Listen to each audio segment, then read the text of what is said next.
But first, the states in the U.S. enjoying an energy boom due to fracking are having to deal with the backlash that comes with it. A new report found that people who live in those states have filed hundreds of complaints of well water becoming contaminated because of oil and gas drilling, further casting doubt on claims by industry bosses that these problems are rare. Let's take a closer look. The Associated Press looked at 4 U.S. states since 2010. In Ohio, 190 complaints were registered, with 6 confirmed cases of contamination. People in West Virginia filed over 120 complaints in the same period. In 4 cases, the drilling firm agreed to take corrective action. Pennsylvania saw nearly 900 complaints in the last 2 years alone, and over 100 cases of pollution were confirmed in the past 5 years.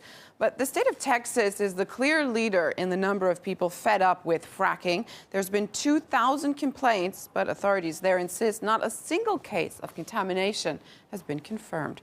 RT's Marina Portnaya witnessed public anger over fracking in the state of New York, where people want the practice to be banned. It was a top story in 2013 and remains a top priority in this new year. More than 1,000 people have gathered in Albany, New York State capital, to take part in an anti-fracking rally calling on the governor, Andrew Cuomo, to ban fracking in this state. Now, this rally that you see happening around me is taking place in the same building where the governor is scheduled to deliver his State of the State speech Wednesday evening, where he outlines his goals and objectives for the year. Now, his administration is currently reviewing the safety procedures of hydraulic fracking, which will ultimately lead to his decision on whether or not he will allow fracking to come to New York State. Now, over the past 10 years, fracking has led to a U.S. boom in oil and gas production, generating hundreds of billions in revenue for companies and landowners, but it's also created concerns and fears about pollution. Now, a long list of scientists and environmentalists have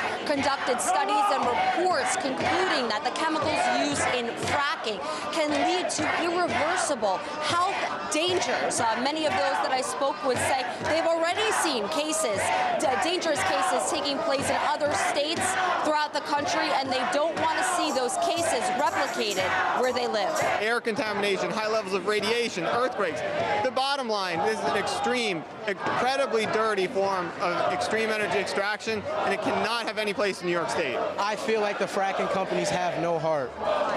Is because they're not concerned about other people's health. This is life or death, you know? Water is not renewable.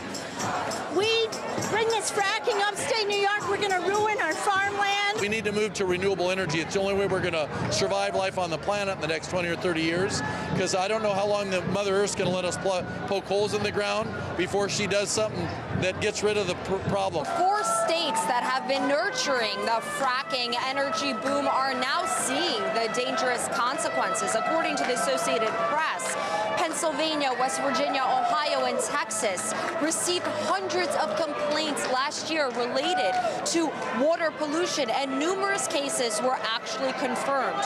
New Yorkers say they do not want to be the next fracking footprint, but the question is, will the governor of this state listen and heed to the concerns of his constituents? Reporting from Albany, New York, Marina Portnaya, RT.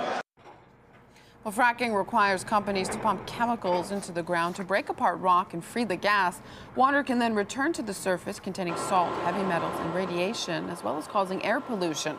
Anger over fracking has united many activists across the globe, but renewable energy advocate Tyson Slocum, says there's a reason why we hear so little about the dangers. Millions of gallons of highly corrosive and highly toxic chemical mixtures into the ground, and some of them are in small traces. It still is harmful for health, but it's more difficult to pick up, especially if different state agencies lack the resources to do the full kind of testing required. What this investigation shows is that basically most of these states are just operating hotlines where people can call in, report these concerns that they're having, but we're not seeing systemic follow-up to determine exactly what, if any, contamination has occurred. And once the oil or natural gas companies confront landowners, they typically require them to sign what's known as non-disclosure agreements. The oil company will say, listen, we'll give you $10,000 or $20,000 in cash. We'll give you a year's supply of free drinking water. All you have to do is sign this non-disclosure agreement that forbids you from ever mentioning this publicly.